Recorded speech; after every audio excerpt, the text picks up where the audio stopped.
Hello everyone, I welcome you all to chapter 10, that is Emotions and Motivations, as an under the course of Basics to Psychology.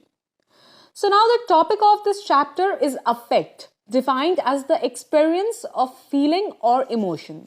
Affect is an essential part of the study of psychology because it plays such an important role in everyday life, as we will see. Affect guides behavior, helps us make decisions, and make major impact on our mental and physical health. Now, the two fundamental components of affect are emotions and motivation. But of these words have the same underlying Latin root, meaning to move. In contrast to cognitive processes that are calm, collected, and frequently rational, emotions and motivations involve arousal, or our experience of the bodily responses created by the sympathetic division of the autonomic nervous system ANS. Because they involve arousal, emotions and motivations are hot. They charge, drive or move our behavior. When we experience emotions or strong motivations, we feel the experiences. When we become aroused, the sympathetic nervous system provides us with energy to respond to our environment. The liver puts extra sugar into the bloodstream. The heart pumps more blood, our pupils dilate to help us see better, respiration increases, and we begin to perspire to cool the body. The stress hormones, epinephrine and norepinephrine, are released. We experience these responses as arousal. An emotion is a mental and psychological feeling, physiological feeling too, and it is a state that directs our attention and guides our behavior. Whether it is the thrill of a roller coaster ride that elicits an unexpected scream, the flush of embarrassment that follows a public mistake, or the horror of a potential plane crash that creates an exceptionally brilliant response in a pilot. Emotions move our actions. Emotions normally serve an adaptive role. We care for infants because of the love we feel for them. We avoid making a left turn onto a crowded highway because we fear that a speeding truck may hit us. And we are particularly nice to Mandy because we are feeling guilty that we didn't go to her party. But emotions may also be destructive, such as when a frustrating experience leads to a lash out at others who do not deserve it. Motivations are closely related to emotions. A motivation is a driving force that initiates and directs behavior. Motivations are biological, such as motivation for food, water, and sex. But there are a variety of other personal and social motivations that can influence behavior, including the motivations for social approval and acceptance, the motivation to achieve, and the motivation to take or to avoid taking risks. In each case, we follow our motivations because they are rewarding. As predicted by basic theories of operant learning, motivations leads us to engage in particular behaviors because doing so makes us feel good. Motivations are often considered in psychology in terms of drives, which are internal states that are activated when psychological and physiological characteristics of the body are out of balance, and goals which are desired and end states that we strive to attain.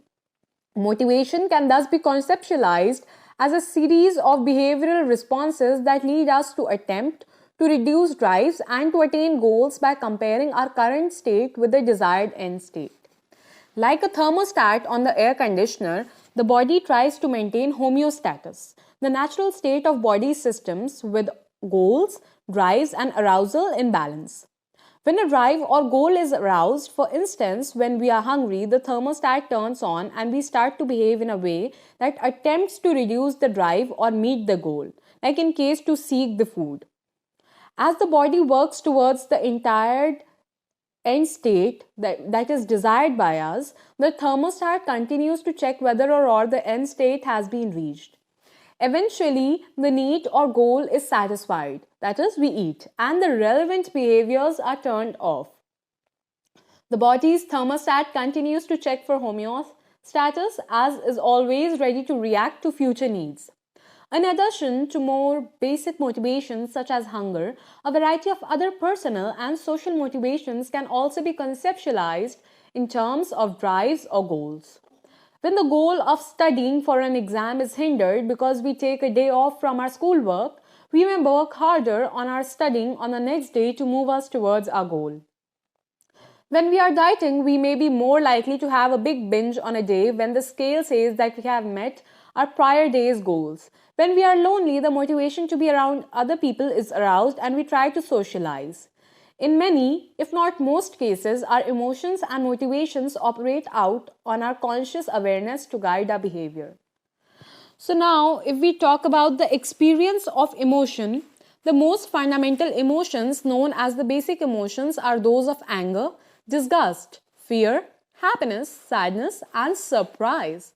The basic emotions have a long history in human evolution and they have developed a large part to help us make rapid judgments about stimuli and to quickly guide appropriate behavior. The basic emotions are determined in large part by one of the oldest parts of our brain, the limbic system, including the amygdala, the hypothalamus, and the thalamus. Because they are primarily evolutionary determined, the basic emotions are experienced and displayed in the much same way across cultures. And people are quite accurate at judging the facial expression of people from different cultures. Now, there are some basic emotions too, and there are some Cannon-Baird and James Lang theory of emotion. Now recall for a moment a situation in which you have experienced an intense emotional response. Perhaps you woke up in the middle of the night in a panic because you heard a noise that made you think that someone had broken in your house or apartment. Or maybe you were calmly cruising down a street in your neighborhood when another car suddenly pulled out in front of you, forcing you to slam you on the brakes to avoid an accident. I'm sure that you remember that your emotional reaction was in large part physical. Perhaps you remember being flushed, your heart pounding, feeling sick to your stomach, or having trouble breathing. You were experiencing this physiological part of emotion, that is arousal, and I'm sure you have had a similar feeling in other situations. Perhaps when you were in love, angry, embarrassed, frustrated, or very sad. Now, if you think back to a strong emotional experience, you might wonder about the order of the events that occurred. Certainly, you experienced arousal, but did the arousal come before, after, or along with the experience of the emotion? Psychologists have proposed three different theories of emotion, which differ in terms of hypothesized role of arousal in emotion. Now, if you experience are like mine, as you reflected on the arousal that you have experienced in strong emotional situations, you probably thought something like, I was afraid and my heart started beating like crazy. At least some psychologists agree with this interpretation. According to the theory of emotion proposed by Walter Cannon and Philip Bard, the experience of emotion occurs alongside our experience of the arousal. According to the Cannon-Bard theory of emotions, the experience of an emotion is accompanied by physiological arousal. Thus, according to this model of emotion, as we become aware of danger, our heart also increases. Although the idea that the experience of an emotion occurs alongside the accompanying arousal of a particular emotion, it occurs together. Now, the emotional circuit in the limbic system are activated when an emotional stimulus is experienced, and these circuits quickly create corresponding physical reactions. The process happens so quickly that it may feel to us as if an emotion is simultaneous with our physical arousal. On the other hand, as predicted by James Lang theory, our experiences are emotion and weaker without arousal. Patients who have spinal injuries that reduce their experience of arousal also report decreases in emotional responses. There is also at least some support for the idea that different emotions are produced by different patterns of arousal. People who view fearful faces show more amygdala activation than those who watch angry or joyful faces. We experience a red face and flushing when we are embarrassed, but not when we are experience other emotions. And different hormones are released when we experience compassion than when we experience other emotions.